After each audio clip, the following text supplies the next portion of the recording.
ఆ సుడిగాలిలో ఒక ఉరుము లాంటి శబ్దం వచ్చింది. ఆమేన్.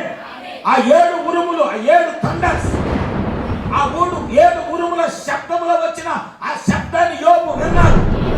ఆ సుడిగాలిలో యోబు కూర్చున్నప్పుడు వచ్చుచున్న దేవునితో ఒక శరీరం నడవడం చూశాడు.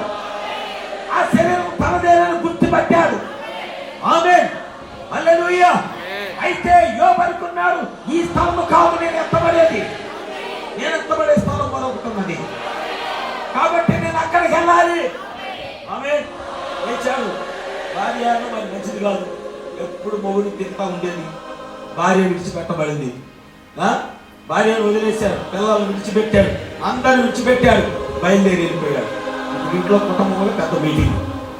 యోబు ఎక్కడికో వెళ్ళిపోయాడు.